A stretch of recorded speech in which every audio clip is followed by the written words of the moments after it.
Hey guys, sorry my last video cut short at the end. I think my battery might have been dying. But anyway, I didn't get an opportunity to talk to you about some of my lifestyle favorites. And so the first thing, I think I barely got to show you this in the end of the previous video, is my favorite popcorn. Every day when I came home from school in middle school and high school, I would get home and I would want a bag of popcorn. And so my grandma still always keeps popcorn in the house because she knows that Tara and I both like it. It's just easy, and you throw the container away when you're done. Depending on what type of popcorn you can get, or if you make it like in an air popper or like the old school way with olive oil or coconut oil, I think it can actually be a pretty healthy snack since it's a whole grain. This is not the healthiest version. I don't even want to look at the milligrams of sodium on here. Okay, it's actually only 3% of my daily sodium intake, which is surprising. I thought it would be at least like 37 because it's super salty. But this is the Pop Secret home style.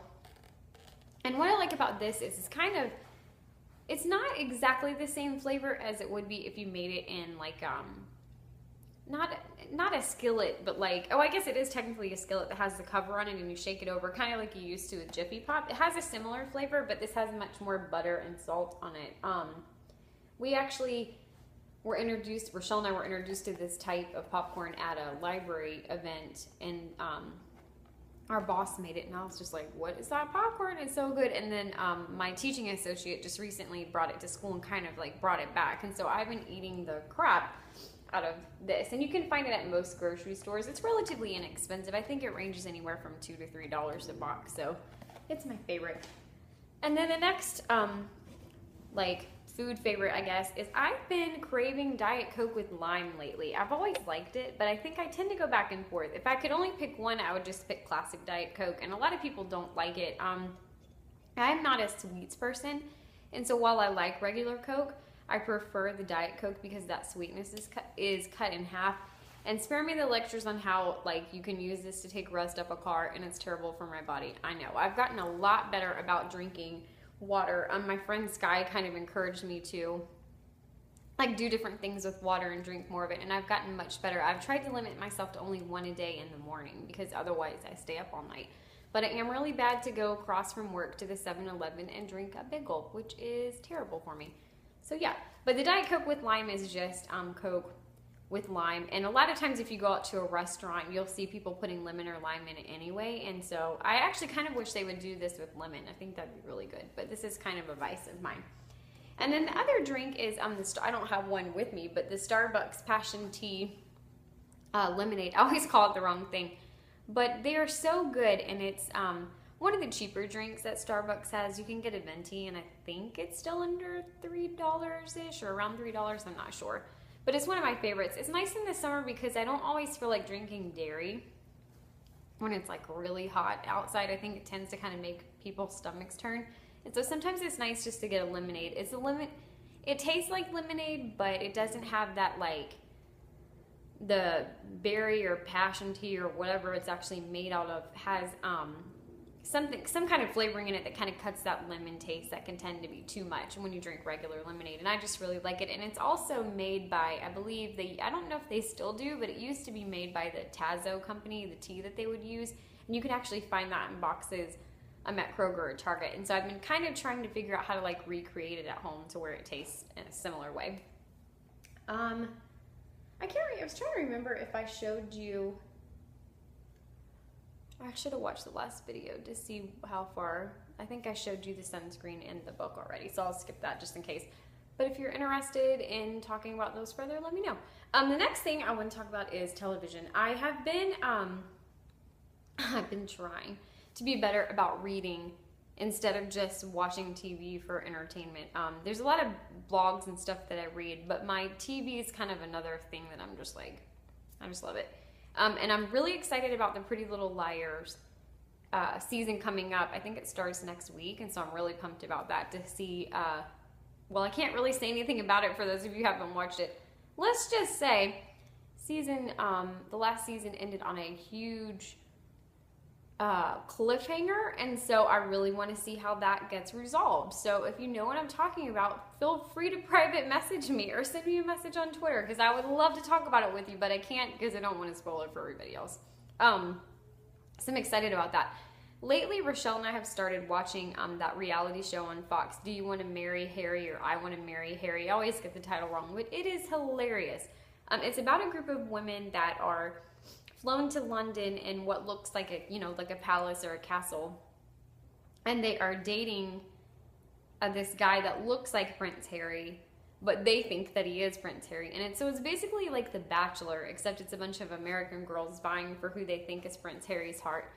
And some of the girls, I'm gonna say, make America look pretty terrible, but it is just like pure trash and pure entertainment. I mean, I know when I'm watching it, like, this is rotting my mind, but I don't even care. It is so entertaining. It's kind of like, sort of like the Real Housewives of Atlanta for me. That's another one that, like, as soon as it's on the TV, I'm just like, it's just, I don't know what it is about it. I really enjoy it. And then the next one, is kind of a more recent favorite. For a long time, when I got up in the mornings and I would be cleaning house and stuff on my days off, and during the summer, right now I'm trying to fill my time. So if you have any suggestions for things for people that are adults that don't have kids to do to keep from going insane while they're home, let me know. I feel for you that are unemployed, because I can't imagine what that must be like, because I am fortunate enough to have a job to go back to. But in the summer, I feel like I'm just slowly losing my mind, because there's only so much cleaning and stuff you can do. And I applied for a lot of summer jobs, but people don't really want to hire someone for just a 6-week period unless they're like college or high school age. At least in my area, that's how it is. So it sucks real bad. But anyway, enough complaining. I'm lucky enough to have a job in a house, so I'm not going to complain anymore. But the other show that I like is, I used to get up and watch Kathy Lee and Hoda, and I've kind of gotten out of that. They started sort of doing more like sad stuff, and when I'm getting up in the morning, it's hard sometimes to watch the news because they just tell like the same tragic stories over and over again. So I discovered Wendy Williams' talk show, which she is like, it's all entertainment news, and she actually has about a 10 to 15 minute section called Hot Topics, where she kind of goes over and like tells her opinions about the hot entertainment items. I like it because it's fluff. You don't have to think about it. There's something like very likable about her to me. I like her opinions about stuff. She just says it exactly how she feels and just lays it out there, and it is hysterical. And so I just find myself really glued to it. And she actually has a lot of good interviews with celebrities. Like, she's had Rachel Bilson on there, and she had an amazing interview, probably the best television interview I saw with Dolly Parton, which you guys know is a favorite of mine. And so I was just like, I'm addicted. I sometimes go online on her website and watch her old talk shows, because I don't know. She's kind of like, she's not as like poignant as somebody like Oprah or Katie Couric, but I think if you just want to be entertained and have it be like about, it's basically like a real life Us Weekly, or a real life like gossip magazine, and I really enjoy that because those are things that I like, and it's free, so whatever. And then I've also been watching Salute Your Shorts. I think I always do around the summer. I tend to watch like vacation episodes of shows. I know some of the people I follow on here are kind of themed when it comes to like their TV and movies and stuff, and so now I've been watching like a lot of shows and TV about camping and the beach and more summer-centric themes, and so Salute Your Shorts, now that it's on DVD and iTunes and stuff, is the perfect throwback for that. So yeah. And then the last thing I want to talk about, I wish that I actually had it to like physically show you, but I bought it on my phone, which is typically what I film on. As Dolly Parton came out with a new album, it's Blue Smoke, and this is one of her, I think, best albums she's had in a while. If you're like an old school country fan or a fan of Dolly Parton, you're gonna love it, because it's got a lot of her like kind of classic Dolly style to it, but she also does a cover with Bon Jovi, Willie Nelson. There's a little bit of something for everybody, so definitely check it out. Even if you're not a country music fan, I think there's things on there. There's gospel, there's some pop, a little bit of something for all different types of music listeners. But anyway, hope you enjoyed this. Let me know what your favorites are in the comments below, and I'll talk to you later. Bye.